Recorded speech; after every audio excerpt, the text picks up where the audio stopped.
time either of you have been in for this, is that right? It is, at least for me. Me too. Welcome. Thank you. Our endorsement interview is intended to help our newsroom figure out who we're going to endorse in this race.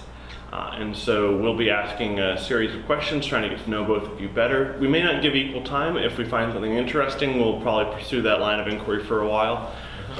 It is a free-flowing conversation, and you are welcome to object or push back on something your opponent said. Please don't interrupt them if possible. At any rate, we are doing something like 50 of these, so if it seems like I'm rolling us along, that's because we're doing quite a number of them. Right. Let's see. We are filming this for an audience of, I estimate, 14 people who will be watching it on the day that our endorsements come out, which is October 17th. Okay. And so, without further ado, in the race for Senate Seat 19, correct? Correct, yes. In the race for Senate Seat 19, I'd like for each of you to introduce yourselves and give us your background, your work history, why you're running for this office, and a little bit about the district you want to represent. If you could start us off. Sure. So maybe just in terms of the district too, I'm currently the state senator right now, was appointed in January. The district itself, 127,000 people. It's Southwest Portland, so Hillsdale and Multnomah Village, all the way down through Dunthorpe and Burlingame, Lake Oswego, West Lynn, the cities of River Grove, Durham, a little bit of King City, and then all of Tualatin. Could you tell our audience your name? Oh, sorry. Yeah, I'm Rob Wagner. Okay, got it. So, a little bit about me. So I grew up in the heart of the district, less than a mile from, I live right now less than a mile from where my parents currently still have their house. I'm from a family of educators. So my mom was the education director for the Friends of Tryon Creek State Park, and both my sisters teach in public schools. And for me, I've spent a lot of time in and around public policy in Oregon. Going back to college, I was a legislative aide for a state representative. Which one? State Representative Chris Beck. So Southwest Portland mostly. And then I went off to DC. I pursued a degree in public policy, did some nonprofit work out there, came home, spent 10 years as the legislative director for the American Federation of Teachers. And then the last half dozen years, I was at Portland Community College, where I oversaw communications, public relations, government relations, and then most of my time was spent with the PCC Foundation, raising scholarship money for low-income students. A couple years ago, after a lot of different civic activity in the community, and really with the rise of racism and anti-Semitism I saw with the election, I decided to run for school board. There was incidents of the N-word and swastikas and anti-Jewish statements showing up in our schools. At Lake Oswego High School? At Lake Oswego High School, yeah. And so, so I ran for school board and really enjoyed that position. But then last fall, hello. Hi. I'm Rob. I'm Katie Shepard. I'm a news writer here. Nice to meet you, Katie. And then when Senator Devlin, after 21 years of what I would say is very distinguished service, decided to move on to a different job, my wife and I looked at each other and said, let's go for it. So we put our energy out there, and it was an extremely competitive 3.5-month long process. I won appointment on the 29th of January. I took my oath of office on the 31st, and then the next Monday was when the legislative session started. So that's jumping right in, isn't it? Yeah. So, and I didn't even know until that weekend that I was going to be on the Human Services Committee and the Senate Judiciary Committee. But I was really happy to have an opportunity to work on policies like keeping guns out of the hands of convicted stalkers, prescription drug transparency, progress toward the Clean Energy Jobs Bill, and then the first bill that I carried on the Senate floor was helping foster youth stay in college. And so I would just close with saying that's really my passion and my focus with my legislative service is around education policy, and education budgets. So it's where I feel like I can make the biggest value add, and I think it's consistent with the values of our district as well. Great. Your turn. Okay, my turn. My name is David Polson.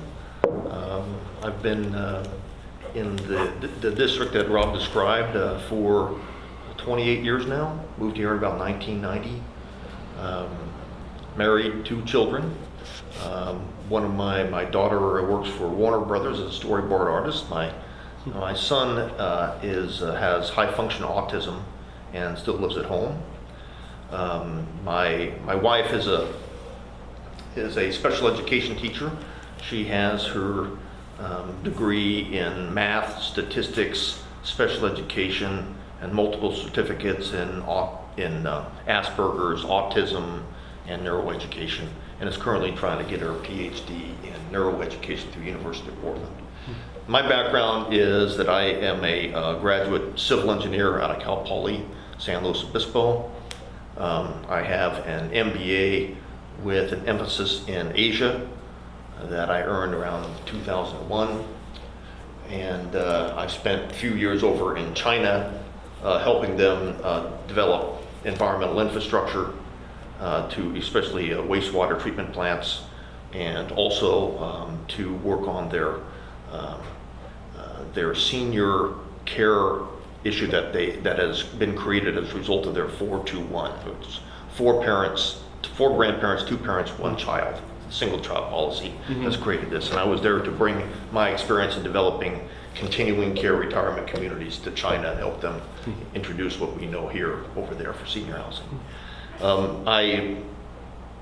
I manage a engineering firm in Lake Oswego, Pace Engineers. That's P-A-C-E. And we're a multidiscipline engineering firm. We have structural engineering and civil engineering. Civil engineering is broken down into things like, water treatment plants, wastewater treatment plants, utility design, infrastructure development for public infrastructure. The private side is more into master planning and land development for communities. And then then we also have a large structural engineering group, and currently we're working intensively with the Tesla Gigafactory down in Reno to develop their Model 3 car and also the energy wall that they're producing. I also sit on I'm the current chair of the City of Lake Oswego's Development Review Commission, where essentially I act as a hearings officer for that, for the community, for all development applications that come in front of us. My focus will be on trying to bring more of an environmental component to how we replace our infrastructure in Oregon. We're at the point where we need to replace infrastructure that's been crumbling. It's crumbling now. It's about 100 years old and needs to have replacement. But we certainly do not want to replace that infrastructure the way we designed it 100 years ago. We need to actually think about how that, we need to incorporate carbon dioxide into how these things operate, and look at how we can reuse some of the resources that they treat. So, for example, we spend 80% of our money right now moving our wastewater from point A to point B, and only 20% treating it. I want to turn that around, and I want to spend 80% of our money treating it and only 20% moving it around. So essentially, one of the things I'd really like to push would be the promotion of decentralized infrastructure. And with the coming of how things will change in terms of land use policy due to the inevitable occurrence of having autonomous cars, it's time we start thinking about how that world will look. And we need to have infrastructure development that is flexible enough that can handle the land use changes that is coming. I also want to address how we manage our forests, because I think there is a tremendous opportunity for us to evolve into not the hands-off policy that we've had in the past, which is of course completely understandable considering the clear cutting that was done before that. But we now know that these forests with a hands-off policy has created a tinderbox that's potential for huge injections of carbon if a big forest fire were to occur. And so we need to actually re-engage with our forests to do 2 things. 1, to make them healthier, and 2, to help sequester carbon through the selective logging, sustainable logging practices. And growing tree sequesters a lot of carbon if we can grow new trees. And then, of course, do that with not the kind of mechanized equipment that is a big diesel fuel use. You know, so, you know, it's complicated, of course, but I just want to give you the kind of flavor. Oh, that's Those great. are the general things I'm interested in. And if we can actually engage in the forest a little bit more, selectively log for the purpose of sequestering more carbon, we do have also a chance of using that product to reinvigorate and transform the Oregon economy back to that kind of resource-based economy versus the one now which is kind of asset-oriented, which creates I think, the housing gap that we've got today. You know, if ever, you know, the economy seems to be based upon owning assets today and not, you know, producing value, intrinsic value, like you can with wood products. And we have our latest technology in producing wood products. We can produce things called cross-laminated timbers that will last for hundreds of years. So we don't build the same kind of balloon-style framing that we've done before. So, you know, it's one thing to cut down trees in the forest. It's another thing to not have them torn down and burned up in 50 years, because that, again, would probably end up in the atmosphere through an injection of carbon. But if we can build things that will last, we can create healthy forests, invigorate our economy, and hopefully have a little dent into this housing gap problem we have. So I come from a background of science, as you may have already gleaned. My father worked for 30 years with the Jet Propulsion Laboratory during the heyday of the space program. And so that's where my science orientation comes from. That's great. Thank you. I guess I should open by asking, if elected, what's the first bill you're going to pursue? It would, well, can I not answer that, because there's too many issues right now that I'm interested in, and once I get engaged with people, there's a chance I could change my mind on that. Sure, but let's make the question a little more vague so that you're not committing to that. If elected, what's the first thing you're interested in pursuing? It would be in helping our transportation issues. How do you see, I mean, obviously the Portland metro area's transportation is in gridlock. What direction would you want us to go to try to smooth that out? Well, right now we're resisting building lots of things because again, you know, I don't like to put blame on anybody because this is how things evolve, but we do not like to widen freeways because the idea is that once you widen them, they'll just fill up again, and then you'll have to widen them again, and next thing you know, we're looking like Los Angeles. You know? But if you really consider what is coming in terms of autonomous cars, if you can really incorporate that into your thinking, then you know there's a number of different changes to how our decision making occurs. Like, for example, maybe I can widen the freeway and temporarily alleviate some of these congestion problems, because I no longer am concerned about this never-ending widening of freeways. I know that there's going to be that parking will no longer be as big of an issue as it was in the past, and that will change our thinking and how we design land use. So I guess I would say that I'm not for building these large collector arterial bypasses, because I don't think they'll be needed because of what's coming in terms of autonomous cars. And I think we can alleviate it temporarily in anticipation of how the whole equation is going to change when autonomous cars start to become the paradigm that we live in. Your first bill next time. Yeah, so I'm actually working on, I wouldn't call it a package of legislation, but I've got several bill concepts that have been submitted to Legislative Council.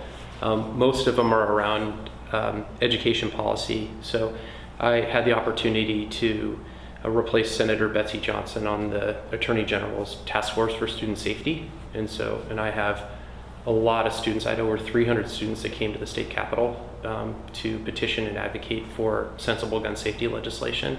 So I'm working with them around guns in schools conversations, as well as other sensible firearms legislation. There's 3 other bills that I'm working on. One is developing out resources for prevention around sexual assault in our K-12 schools.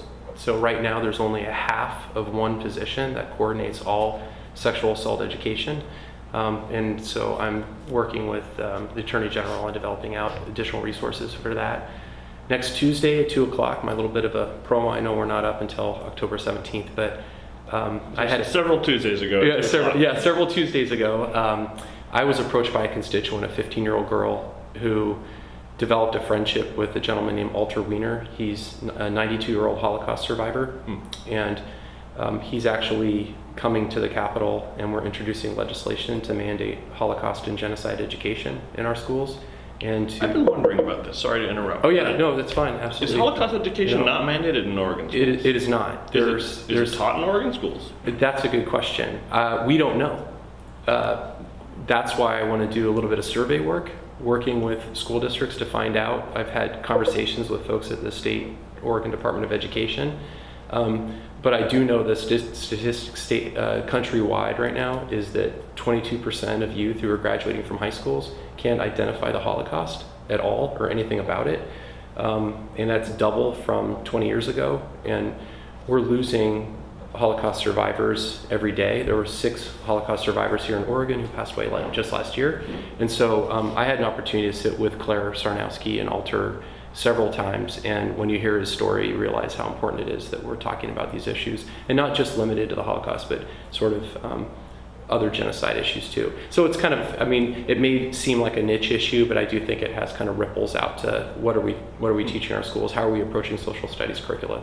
So, and then I'm also working with the Basic Rights Oregon on a bullying bill right now, GLBT youth. There was a study that was out 2 years ago that showed that a quarter of GLBTQ youth actually attempt suicide.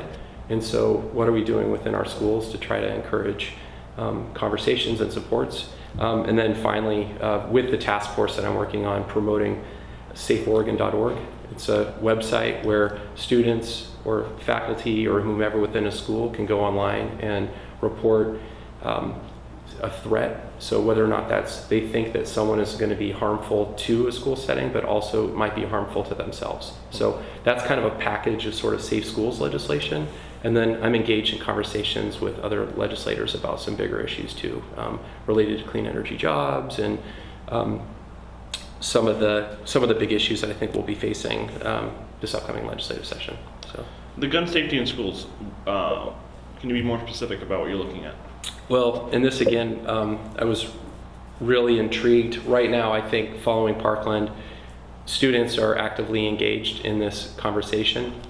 And when the students came down from Lake Oswego, Westland high schools to the Capitol, my promise to them was I would work with you. If you did the policy research, we'll come up with those concepts and try to advance them.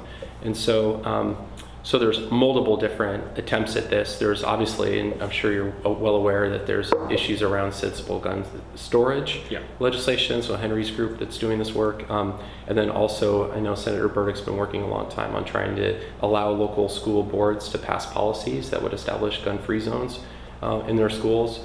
The students are also worried about assault rifles, issues around the purchasing age for guns. So these are just some of the issues. They came up with like a 9-point or a 10-point strategy. And what I told them I would do is let's stay actively engaged with students from this area. I think it's a student empowerment issue, and they're the ones who are leading this dialogue. So I'm really trying to work with them on their ideas to make sure that they feel like they've got voice in the legislative process. Got it. So traditionally we would ask someone who's challenging an incumbent to point to decisions the incumbent's made that they disagree with. The senator's only been in office for less than a year, and if you do have something you don't think he's done right, feel free to tell us. But more generally, where do you see the legislature going wrong right now, and how would you change it? I don't think they're really focusing on one of the primary problems is the PERS problem, not as strong as they need to. That's the true elephant in the room. we got $50 billion of an issue, and they need to transition that program from a benefit defined program to a contribution defined program. And there really is no other option at this point to do that. And I haven't seen any real movement there at all. So I guess, Walk me through that for a second. You're basically saying like more like a 401k, so where like people are contributing part of their salary. Is that what you're saying? well, right now that, there is a codified benefit that regardless of what the economy does, there's a certain appreciation associated with that. And the rest of, the rest of the private world who does have 401ks or like an ESOP program or something like that, still has to suffer the increase or decrease in what the economy does. That's all part of the, we're all in that same boat. So when I say a contribution defined plan, that's exactly what that is. That, it's still, there's still a benefit there, there's still a pension there for you, but it's something that is not a guarantee. And if we don't do that, then the PERS program will be in much deeper financial problem than we have today, because it's just going to keep getting worse and worse. The projections of how the PERS fund will grow, I think, is overly ambitious. And so even with that ambitious growth plan, it still is underwater. So if it doesn't even meet that, then the problem will exacerbate itself. And so that's why I think they should address that immediately. I realize I'm jumping into this kind of enthusiastically, but you may be the first candidate this cycle to walk in with a suggestion of how you actually want to fix PERS, as opposed to just saying that you really hate it, which you're not. But many candidates have walked in here and said this PERS problem is no good. Right.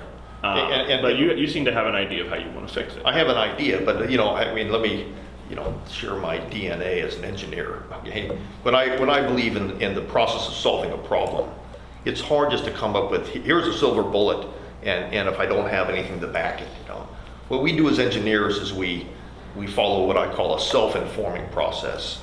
So I propose certain things, I think they make sense, they're like a hypothesis, and then we go through a process to see if they can be truthed out. So to be honest, I'm not certain how I would get from what it is today to that contribution plan, but that's my initial, if I were to jump in there and say, how can I fix this thing? I think that's the direction I'd want to go. So the hurdle that you'd have to cross, I think, and forgive me if I'm wrong, but the hurdle I think you'd have to cross would be a series of judicial rulings that have said that current employees are guaranteed the benefits that they signed up for. Yeah. Is there a workaround on that from your I think, point of view? no, on the tier 1, Yeah, definitely not. But the tier 2, I think there is a chance. Tier 3 for sure. Like I said, that was in the details there. What do you think of this? Well, so I've had 20 years of working around this issue, and I spent 10 years working on the employee side of the equation. Yeah. And then I went over to the management side, and then now I sit on a school board. So I've watched what happens with PERS costs and the choices that you have to make when you have tight budgeting. But you asked about the constitutionality, and I think that's the critical question. And then also related to the defined contribution versus defined benefit plans, and what's happened. So first of all, there are 4 Supreme Court cases that frame what the legislature can do. I've read them all. So it's White and Strunk in the late 90s, early 2000s, and then the Arkin and the Morrow cases. Are these SCOTUS cases? Yeah, right, yeah, Oregon Supreme Court. And the first batch was on trying to determine what you could do, and basically all of it is on crediting decisions from the PERS board and what the legislature can do to try to rein in benefits for tier 1 and tier 2 retirees. The plan that was passed in 2003 that established a 3rd tier of PERS, that's not even called PERS, it's called the Oregon Public Service Retirement Plan, it's called OPSRP. And it actually is a pretty modest retirement benefit plan. It has a core that's a defined benefit plan. It provides about 45% of final average salary to folks that have worked a 30-year career. And then there's a 401k component called the individual account program on top of that. So for my brother, who's a park ranger in Tualatin Hills Parks and Rec, if he works a 30-year career, he can probably retire on about 60% of what he was making through public employment. I don't support going to a 401k solution solely because number one, when PERS actuaries have actually cost this out, you're not buying down that unfunded actuarial liability that much. It doesn't save that much in terms of where we are with the UAL. There's actually, if you go on the PERS website, you can read about what would happen if you just went to 401k, and it takes a long time to actually receive any benefit to that. The real hard budgeting decisions that we have to make are with what are we doing with Tier 1 and Tier 2. And unfortunately, we've got strict constitutional sideboards right now. So I think easy solutions are not to be found, but at the same time, I think we have to demonstrate to the general public that we believe in fairness. And so to the degree that we have folks like Mike Bellotti who are retiring on ridiculous amounts of benefit, I think it's incumbent on us to look at that and say, as a public pension system, we need to look at what, through an equity lens, are we trying to protect low-income employees, food service workers, bus drivers, and making sure that they can retire with dignity? But also, what is the failure of the system that people are able to retire with these massive benefits on upper incomes? And so for me, unfortunately, I think we have to have real conversations about what we can do constitutionally, but the existing system that's in place is relatively fair, and I don't believe that, I think it's a race to the bottom. And I'll close on saying that there was just a study that was done that showed that our teachers in the state of Oregon receive 22% less compensation relative to the peers from our neighbors to the north. And it's actually with what's happening with recent decisions in Washington, it's getting worse. And so I think that we're facing potentially flight across the river for teachers wanting to go there. And I think if you provide a very, very minimal defined contribution plan, you're going to lose people out of the teaching profession and other public service jobs. I think I've defined the difference between you on this issue pretty well. Let's see. Katie, questions at this point?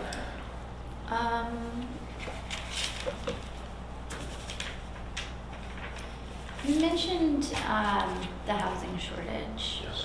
Can you talk a little bit about what kinds of things you might do to address that other than looking towards timber and helping the economy in that way? Well, in terms of the new housing, for example, obviously we have to start looking at a change in land use policy to allow that, right? So the whole exercise in the city of Portland right now with ADUs, I think we got to pursue that. I also think there is this shared housing programs where you've got the win-win. You've got a retired couple that is having a hard time making the mortgage payment, but has a lot of property, a lot of empty rooms in their house, versus somebody that can't afford to buy a house, but can actually help them with a little bit of supplementary income. So, and you can go online and sign up and get the right compatibility with different people. So there's shared housing opportunities there. So there's land use zoning changes. There's also things that we should look at in terms of how we can alleviate some of the upfront development costs. If, as an incentive to allowing different type of housing to be developed. So in combination with zone change issues, land use changes, with like alleviation of system development charges as an incentive, combined with, this flexible housing and like, additional dwelling units and things like that. I think that's about the best we can do. I mean, over time, as again, you didn't really give me a time frame of how quick I get to solve this, right? I mean, I think we need to solve it immediately because of the homeless problem we've got. We really need to address it, and whatever it takes to do that. I mean, I'm all for the prison that the Schnitzers just purchased, as a one possible, but there's going to be more than that. I think the fundamental thing is to give people jobs, and so if we can, anything we can do to send state money to create job programs, maybe even in the forest, for example, that would be one way out. But in terms of solving the gap between affordability and income. It's a really complex equation, because we're not considering, larger issues like we are still sending jobs overseas. The baby boomers lost a lot of money during the 2008 crisis and are still in the workplace. Students are getting out with huge student debt and they're becoming underemployed because, there's no jobs out there. The job market from jobs we've shipped overseas, baby boomers still working, there's just not enough jobs there for them. And so they're underemployed and not able to get the income to be able to afford affordable housing. There's also the issue that is really, that I'm suffering with as a business manager, is that I'm losing employees to commute. Yeah. People, if you had to drive 2 hours every way to work every day, I just can't take it anymore, to no fault of their own. So for them to find affordable housing, they have to go farther out. So that's why I'm kind of focused on the transportation. Well, it's a huge problem. Like, I wouldn't argue with that. Like, the degree to which, like, people are refusing to, or not refusing, but just reluctant to leave the house at this point because of the fact that they can't get from point A to point B in less than an hour. Right, at certain times. At certain times of the day, it's a joke. Yeah, and so if you think about all that productivity that is being wasted sitting there in a parking lot for 2 hours every day, if that could be converted into actual dollars for people, taxes and whatever we can do to help people, then let's get to that solution quickly. It can fund our PERS, it can fund pensions, it can do all sorts of things. And it's just sitting there due to this gridlock. Housing? Actually, I want to ask you about transportation. Oh, okay. Because he opened by talking a great deal about autonomous vehicles, obviously, again, which is an area of interest for you because of your Tesla work. Yeah. But also about a general new approach to transportation. And I'd like to get your thoughts on where you see a transportation package going in the future. Yeah, so obviously the over $5 billion transportation package that came out of the 2017 legislative session had a real focus on what are we doing on critical maintenance for our roads, how are we adding some capacity, and then looking at some multimodal. I do think that there's a short range and a long range. I think the idea that we're going to have autonomous vehicles overnight is probably not realistic, or what does that do in terms of congestion on our roads? I would say multiple things. One is I got in trouble, I think, with a little bit of my constituents because I went and testified during the short session here in favor of additional resources to help replace the Abernathy Bridge and add a third lane through 205. Right now we have such an incredible bottleneck that I do think we have to address some capacity on our roads as a stopgap right now. At the same time, I do support critical investments in multimodal opportunities and inventive approaches to try to reduce congestion by getting people off the roads. I've driven the Abernathy only a couple times. Is it just that there's too few lanes on that bridge? What's the problem with that bridge? Is it just built with two? Is that the problem with that thing? There's a 7-mile stretch that runs along 205 that compresses, so right before you get to Old Town, kind of Westland, it goes from 3 to 2. And then it opens back up right after the Abernathy. And so if you're ever trying to drive that corridor, it comes to a halt. I've gotten stuck trying to get public meetings down there and sat for an hour in a parking lot. Yeah. Did they just not have enough money for that bridge? What was the problem? It wasn't included in the transportation package, and I think that was a little bit disappointing. And then whenever we're talking about bridge repair and you're talking about major infrastructure development, you're talking about hundreds of millions of dollars. And so I was a little disappointed it wasn't included in the package. But I'm hoping that as we develop out solutions regionally here, that we're taking another look at our bridges and we're looking at capacity.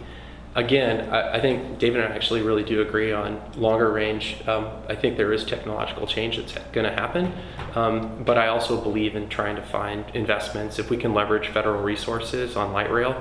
So right through the heart of the Senate District, Barber Boulevard runs, and there's been a lot of work on trying to figure out whether or not we can run a light rail line down through there.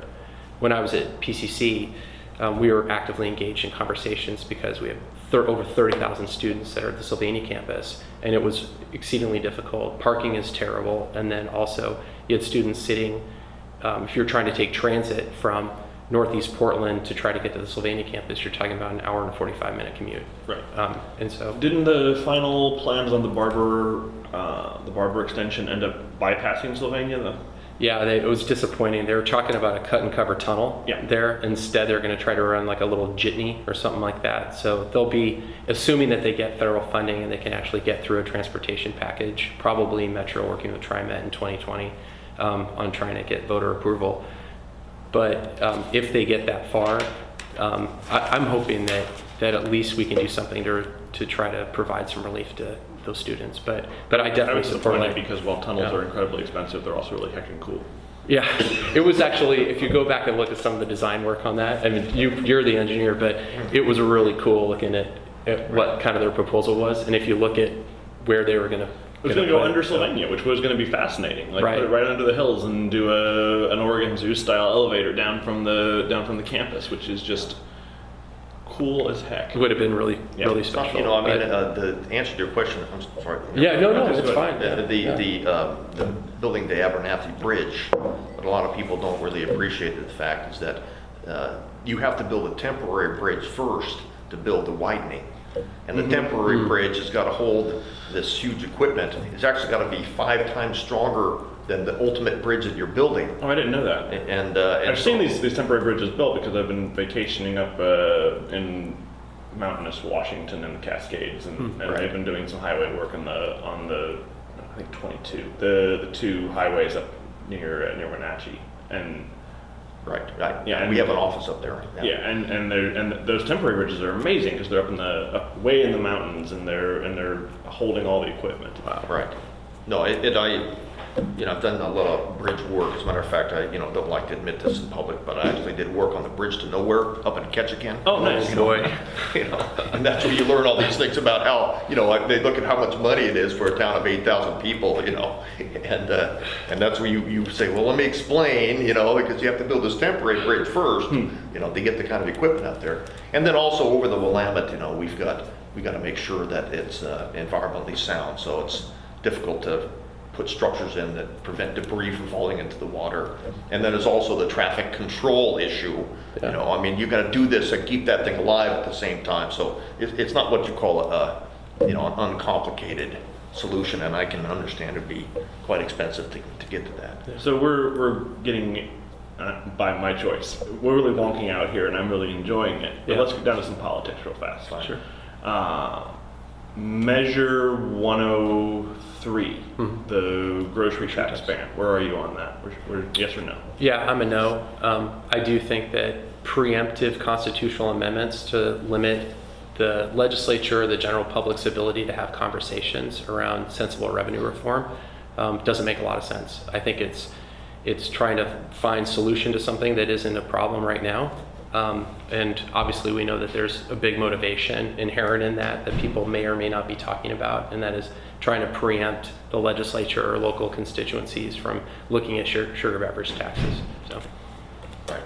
So I'm in agreement with that. No. Yeah, I am. On 103, I don't see any changes right now to that. Measure 106, the reduction of state funding, restriction of state funding for abortions. Yeah. Where are you on that? I am for that one, but again, I want to go back to the economy because we spend like $22 million right now on that, and I think that if I'd rather see an economy that can afford it, as opposed to trying to address it on moral grounds. I think it's more of a strategic issue. Let's focus on the economy so that we can fund those things, but it's not just on sheer principle. 106. yeah, I'm proudly supported by Planned Parenthood and NARAL Pro-Choice Oregon. I've been on the front lines of fighting for women's health and wellness issues, and so I'm a strong no, and I'm actively advocating against the measure. Okay. 105, the repeal of the sanctuary policy. Yeah, I'm, again, a hard no on that, and a little bit of context. I did some policy research on that, going back to the late 1980s when the sanctuary designation was passed. And I think it shows how far we've come when we talk reasonably about local law enforcement, being able to partner with federal law enforcement for the specific reason of looking at federal immigration enforcement. The bill that established sanctuary in Oregon passed 29-1 back then. And so I think that I think there's a profiling issue that's inherent in this. And I do really think that it's the Oregonians for Immigration Reform, the folks that are on the extreme right that are pushing this measure, are very misguided. 105. I'm for 105 because, even though there's some challenges that need to be addressed, there always are when it comes to enforcement of laws, and I don't want to let that challenge diminish the rule of law. As far as I'm concerned, the rule of law in this country is probably the most fundamental thing we've got. And if we're making exceptions all the time because how we want the world to be and at the expense of the rule of law, then I think we're going down the wrong path. Sometimes the most progressive person is the one that sees that we're on the wrong path and gets to the right path sooner. We cannot afford to have a society that is not based upon the rule of law. And I do think we can address, if you'd like, the obvious natural profiling that you pull somebody over and you see them from another country, you're going to naturally ask those questions. I think we can address that, though. Okay. Point me to something where you break from Republican ideology, where an issue where you don't stand with your party. Let's see.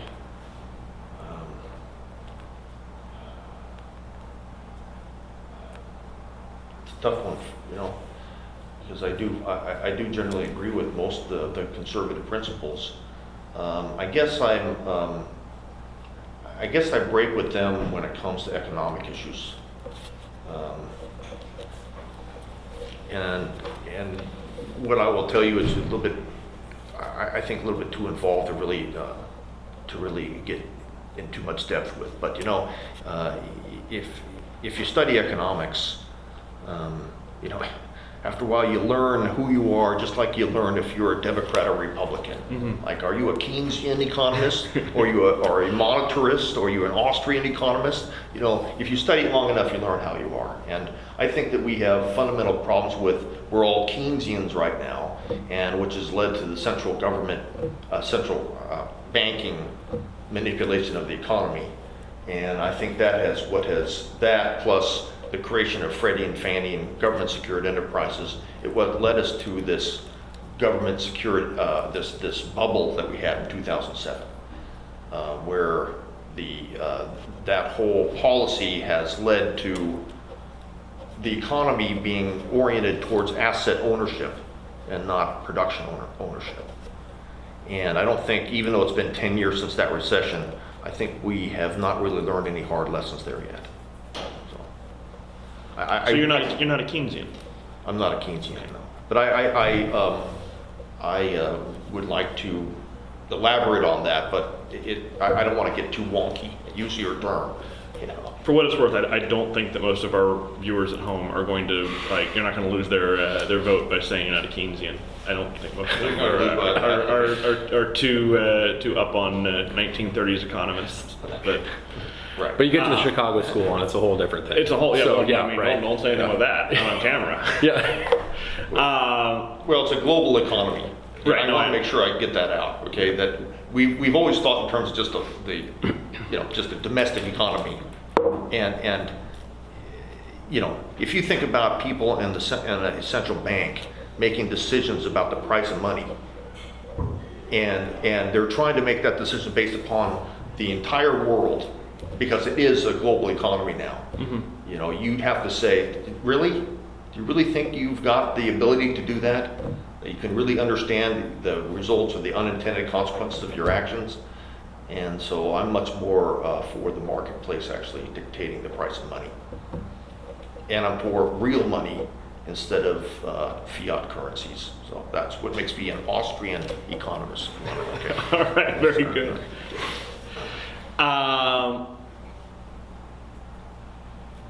Where do you break with your party? So, if you are as nerdy as I am, then you always study the Willamette Week interviews going back, and I'm like, gosh, what am I going to say about this question? But I would say I remember back to. It is an important question. It is a very, and it's something that you consistently ask, and it's something that I'm glad that you asked. And I would say in the lead into my response, and I've got two things where I think I break. One is back in 1996, there was a Willamette Week reporter by the name of Bob Young, and he, I remember him speaking to a group that I was involved with called XPAC. And he came in, he said, these politicians come in for our interviews and they always say the same thing, that they're going to promise everything and get everything done. And he goes, but what I don't hear is, where's the sacrifice? And so that you can't have it all. And I think that being honest and authentic with the general public and with your constituents means that sometimes you have to say there's a little bit of tough love. And I think some in my party are very good at bumper sticker politics. We're going to have it all. And I do think that we have to be honest about what we have in terms of available resources, and that sometimes that means making hard decisions. And so that's my lead in to say that I've been surprised in my legislative service to date how much bipartisanship behind the scenes is happening through task forces and other issues. So, obviously the media likes to focus on what's the juicy 3 to 5% of policies where people break, and where are you on that? And I would say there's probably 2 policy areas where I do probably break with the majority interest in my party. One of those is actually on rural jobs. I think that we can do a better job finding good paying jobs in our forests and looking at sensible approaches to natural resources.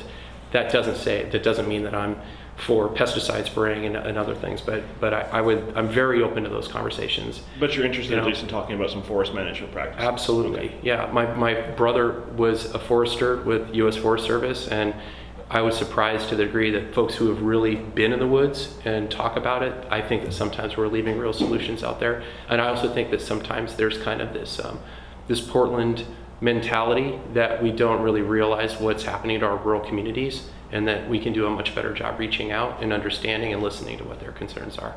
And the second area is that sitting on a school board recently, we had an opportunity to work with some local residents to establish the charter school, the Hope Academy. So the Oregon Recovery High School is being established in our district. And I know a lot of folks aren't for public charter schools. I believe charter schools should be public, but I do believe when there's signature initiatives like students that are addicted to drugs or struggling with recovery from alcoholism, to have opportunities to have specialized programs like that within charter setting is important. Good. I'd like to, because we're running out of time, I'd like the two of you to each give me your 30-second elevator pitch for why voters in your district should send you to Salem. And the challenger, will start with you. Okay. Because I've spent most of my career solving problems.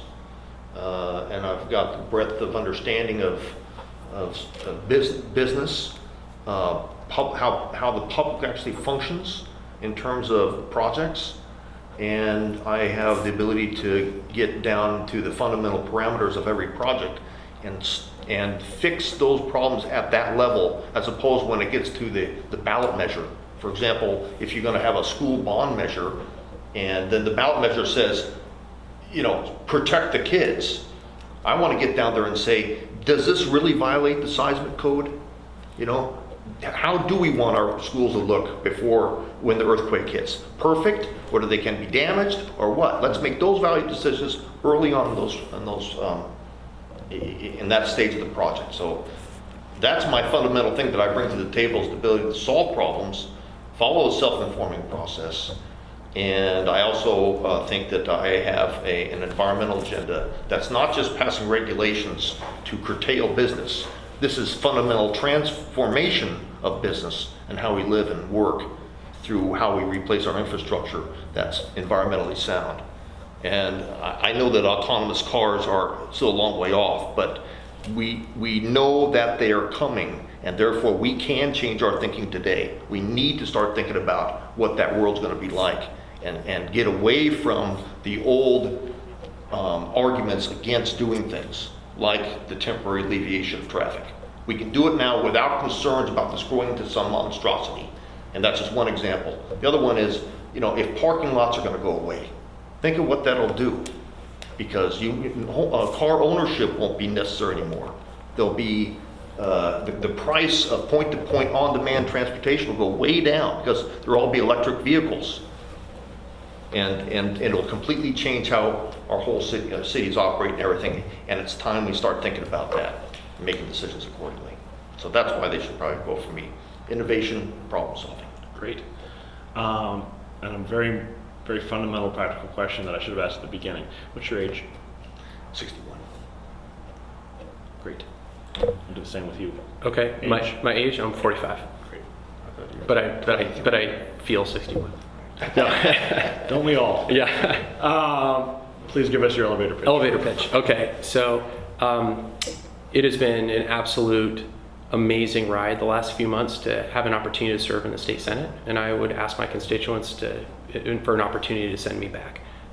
I think that I've been able to, with 20 years of working around public policy, from education to budgets to environmental policy, human services, that I have a track record of building relationships, and I can hit the ground running and continue to make progress for our constituents. I think my passion stems from looking at my kids every day and the work that they're doing in schools, and how the work that I've done on school board and other issues. So it would be an honor to be able to return to Salem and be able to continue my service.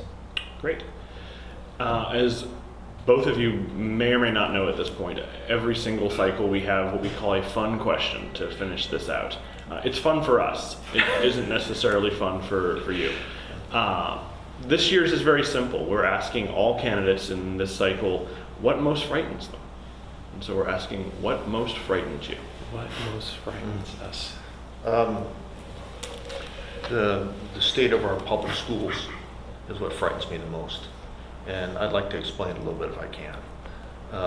Like I said, I have a son with autism.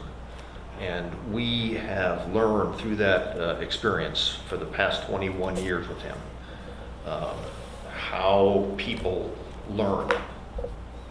And our minds are evolving. The people are being delivered information much more in visual forms as when I was a kid. It was mostly auditory, my reading, things like that. The latest cutting edge knowledge in neuroscience knows that each individual has a different type of learning system that we can identify easily. And if we can present information to those children that is consistent with their learning abilities, then they can absorb concepts much more easily than the way we teach them now. Now, it's things like we teach people in terms of patterns. We don't actually get down there to the level of increasing their understanding from a conceptual level that's consistent with their learning abilities. And the way the schools are today with unions and the politically correct environment, it's like a fear-based, politically correct. It does not yield itself to the introduction of truly transformational leaders and educators that can introduce the cutting-edge concepts of education that we have. And we have to get there. I mean, it's obvious that things are not working out. We had better literacy rates coming out of single farmhouse schools because back then they presented information to the children that was relevant, meaningful, and practical to them. Today, the subject matter we give to them, not only do we not present it to them that's consistent with their learning abilities, but it's not relevant and practical to their lives. So they don't grow this intrinsic interest in things. And I know because I was a terrible student until I finally became interested in things. And then it was Katie bar the door. And I think that we can do that with our students. And until we do that, we're going to continue to just throw money at the school system and still have the same results. Just like the definition of insanity is expecting different results out of the same system. We have to fundamentally change the system. And I would like to work with unions to convince them of that. I'm not saying they should go away. I'm just saying we've got to get real here about what we can do with education. And that's what scared me most because they're the future. And if we do not have my replacement one day, you know how few civil engineers are graduating right now? Very few.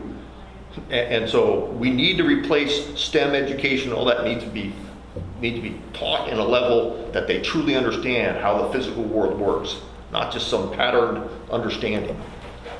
That's it. So I was prepping for what my most embarrassing Facebook post was, what's my favorite food cart, what superhero I should be, or what reality TV star. But unfortunately, he threw fear at me. Yes. Okay, so that's like way more serious of an oddball left. But I was thinking, and not to be tongue-in-cheek, but I do think that we're on the brink of a constitutional crisis with the Trump presidency. So an additional 4 years on top of that would be pretty fear-inducing. That's on the political frame. But if I really had to answer the question, I'd have to go back to. I had an opportunity to think, so I appreciate David going first. But